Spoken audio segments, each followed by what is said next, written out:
Hey folks, how we doing? It's Mr. Carter here, ready to do math lesson 6.4 with all of you, and it's partial quotients part 1. Later on in this unit, we will have a partial quotient part 2, but for now, we're just starting to learn about partial quotients. So here we go.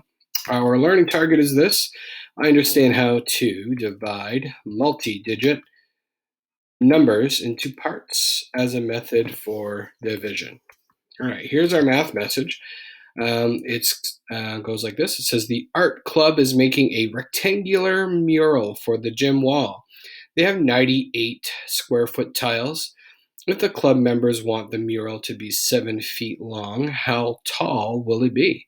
Be prepared to explain how you know. So go ahead, take a minute, pause the video, work on this math message problem, and then we'll come together and talk about it a little bit more. Okay, welcome back. So here's our math message again. So what do we know? Well, one, we know that it's a rectangular mural. So we know that. We know that the area is 98 square feet. So that means all the space in the middle of that rectangle, you're going to use 98 square foot tiles, right? So that's our area. And we also know the length is 7 feet long. And what do we want to find out? Well, we want to know how tall it's going to be. Okay, so we know that it's 7 feet on one side of the rectangle, but we want to know how tall it's going to be. So what is our number model with our unknown? Well, from the previous lessons, we learned that to find the area of a rectangle with one side is missing, you got to divide the area to the one side that you know. So we know that we need to take 98, which is our area, and divide it by the one side we know, which is 7 feet. And that'll give us the height. Okay, so we could solve this, by using repeated subtraction. Go 98 tiles and subtract them from 7, so 7, 7, 7, 7. But that's a lot of work, right? So we would be able to find the answer that way, but that's a lot of work. And we could also use multiples like we did in that one lesson where we figured out the multiples. And if we did that, we would know that we would have 14 sevens to get us to that 98. So again, but there's got to be a better way, and there is, and I'm going to show you that today. So 98 divided by 7, again, we did figure out that the answer is 14, and I'm going to show you a different way to get there. What we know is that we have this rectangle here, and the area is 98 tiles. So we're going to fill this space with 98 square tiles. And we know that the top, or the length of it, is 7 tiles, or 7 feet. What we don't know is this side here, right? So I'm going to show you that we can partition this out into different rows. So let's say I decided to go 10 rows. Well, 7 times 10, that would equal 70 tiles. Not quite 98 yet. So I can make more rows and again use another friendly number. So here's what I've done. So I took 98, which is what I started with. And now, since we did 10 rows, we already used 70 tiles. So let's take away those 70 tiles that we already used. Well, that leaves us with 28 tiles left to finish up the mural. So now I know that 7 times 4 will get me 28, right? So if I go 7 times 4, that gives me 28 tiles.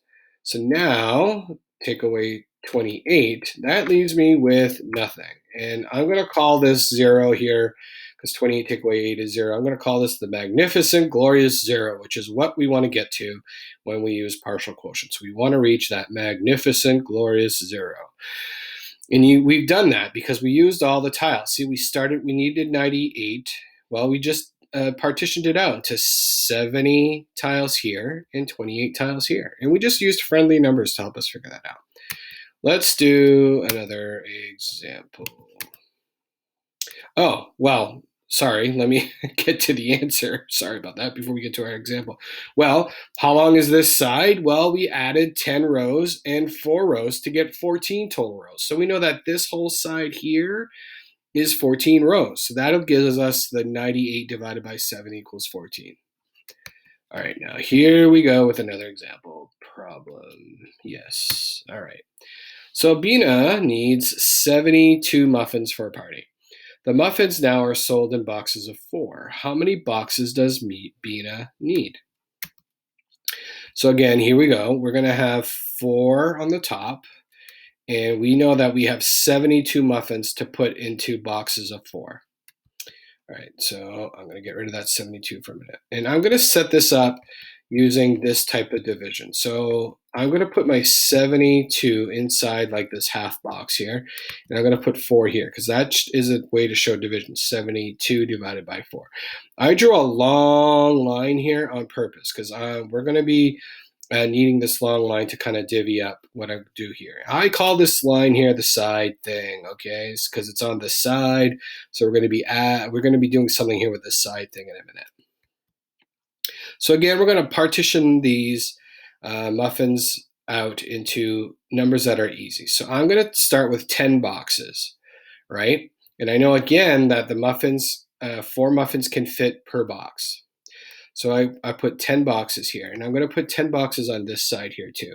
Just so I'm kind of showing it 2 different ways. So I'm showing it one way we're using rectangles, and I'm showing it using partial quotients over here. So we got 10 boxes of muffins.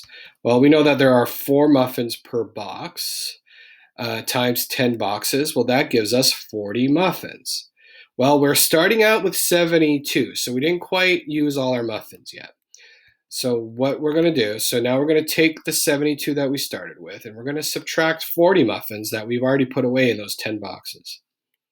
Well, that leaves us with 32 muffins left to put into boxes. So now, again, I'm going to use another friendly number. So I'm going to say 5 boxes because 5 is easy to multiply by, right? So I'm going to put 5 boxes here, and I'm going to, again, put 5 boxes on this problem. So we're showing it with rectangles here, and I'm showing it a different way with partial quotients over here. So now, again, we know that there are 4 muffins per box. This time we're using up 5 boxes. Well, that gives us 20 muffins. Okay, so now we had 32 muffins left, and we used up 20 more, so we got to figure out how many more muffins we have left. Well, that will leave us with 12 muffins that we still have to put inside a box. So we have 12 muffins left. So now I'm thinking, what times 4, because we know that 4 is what we put in a box, will get me 12. Well, I know that 3 boxes will get me to that 12, and we'll use up all our muffins, right? So again, I'm putting 3 boxes here, and I'm going to show you again 3 boxes over here.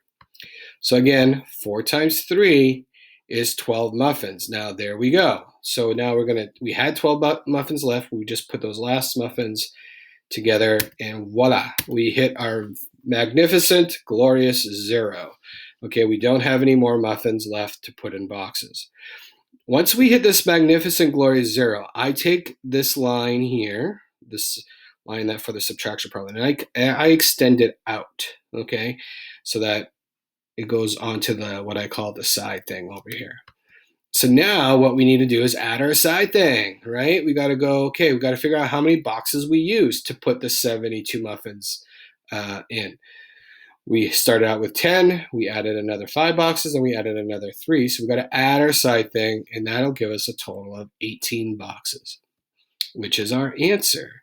So our answer to 72 divided by 4 is 18. All right, let's do another example. So we have Charlie who bought 176 bricks to build a patio.